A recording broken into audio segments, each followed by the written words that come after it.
Tak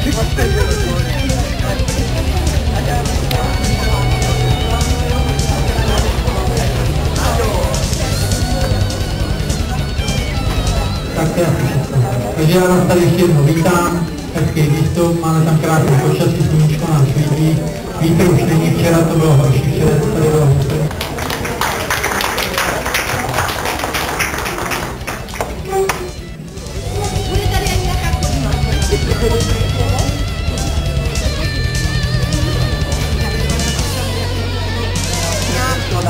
A já bych vám lepší pustí.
Milí přátelé, já jsem měl diagnózu zrovna před prvním ročníkem, tak poprvé v životě jsem tady potkal spolupacienty, takže už jsem takový jakýsi veterán a jednou jsem měl tu kliku, že jsem tady promluvil a už mi to zůstalo.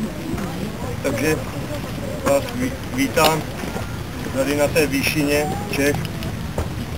Na tento kopec už jsem se chystal od dětství, viděl jsem ho jen z vlaku a lákal mě. To nezmohl můj vandrátský duch, to vyřešil za mě rychle a elegantně pan Parkinson. Ale proč bychom nežili věčně? Vždyť láska přece neumírá, jde jen o to, tu lásku nepošpiní, ale žít ji teď zde v tomto světě. Akce a reakce nám říká, že dobře pak bude i nám samým, tento život pak zvládneme a dál se uvidí. Já si zde dovoluji poděkovat Marii Opltové a jejímu manželovi, bez nichž by toto krásná setkání nikdy nevznikla. Děkuji Lance Sedláčkové, Janě Večové a všem, kteří se nyní náročné organizace ujali. Děkuji všem, kteří nějakým způsobem pomáhají tradici těch našich setkání a výstupů v tomto čase nelehkém uskutečnit. Děkuji všem lékařům, pro které nejsme jen čísly v kartotéce a prostředkem k obživě.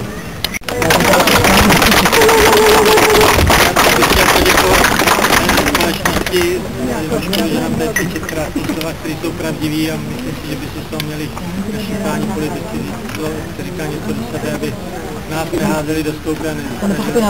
Postavit do situace žebráků a lidí, kteří jsou perspektivní.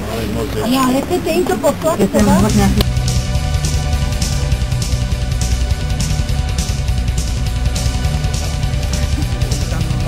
Pozdě.